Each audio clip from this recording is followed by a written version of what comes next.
I was halfway through my morning coffee when I heard the chainsaw.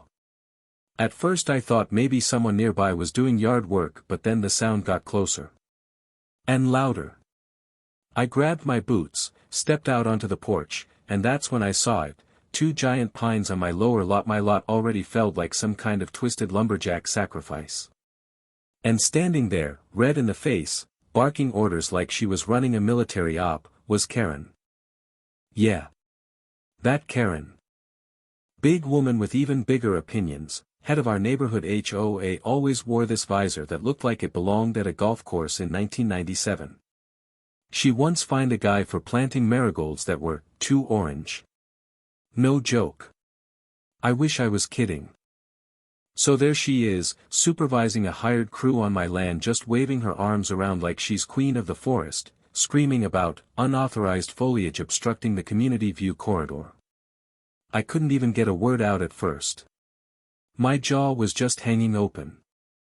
I finally shout, "What the hell do you think you're doing?" She turns around, all smug-like, wipes some sweat off her upper lip with the back of her hand, and goes, "You're in violation of HOA visual harmony codes. Those trees had to go. Now let me tell you something. I bought this land from my uncle, 18 acres, mostly wooded, and half of it is officially designated as protected forest under the state's Habitat Restoration Initiative. That means, no logging, no building, no nothing unless you want a nice fat fine from the Department of Natural Resources." And guess what? Karen never asked. Never filed a report. Didn't even leave a note. I looked down at the fallen trunks, 2 mature longleaf pines, easily 60 years old, and I swear, I felt something inside me crack. Not anger. Not yet. It was that sick kind of disbelief, like watching someone tear pages out of your family Bible. But here's the kicker: I didn't scream. I didn't swing. I just pulled out my phone, snapped a few photos, and called up Ranger Torres. Torres and I go way back. He helped survey this land when I took ownership, and he takes his job in these woods real seriously. He showed up 30 minutes later in a green Antan truck, state badge glinting in the sun. Karen tried to intercept him, talking fast, saying how the HOA bylaws allowed for emergency landscaping adjustments and how the trees were a safety concern. I swear she even used the word eyesore. Torres didn't even blink. He asked, "Did you file for a removal permit?" Karen stammered. "Well, the HOA board authorized." "That's not what I asked." The crew she hired started getting real quiet.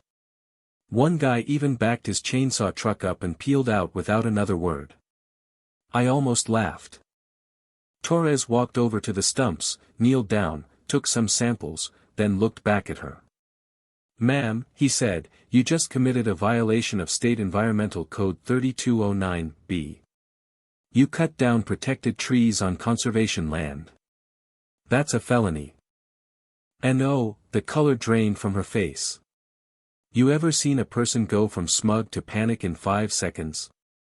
Her mouth opened, closed, opened again.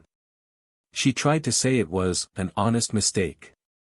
That she thought it was community property. That I should have put up a sign. That's when I finally let it out. "You walked past my no trespassing sign to get here, Karen. It's posted at 3 different spots. And the survey markers are still in the ground." A small crowd had gathered by then, neighbors who'd heard the commotion or got wind something was going down. Mr. Patel from down the road had his phone out filming.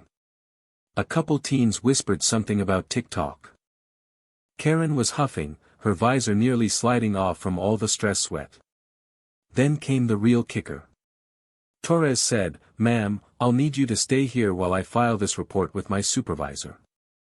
Depending on what enforcement wants to do, you may be looking at a fine up to $15,000 and a mandatory court appearance." You could practically hear the silence after that. Except for a little cheer from Mrs. Drummond. She's been waiting to take Karen down since 2019 when Karen banned front porch swings. Karen tried to walk away, but Torres told her to stay put. "Interfering with a ranger in the course of duty is another charge," he said, cool as a cucumber. Word spread fast. Within the week, Karen was removed as HOA president by unanimous vote.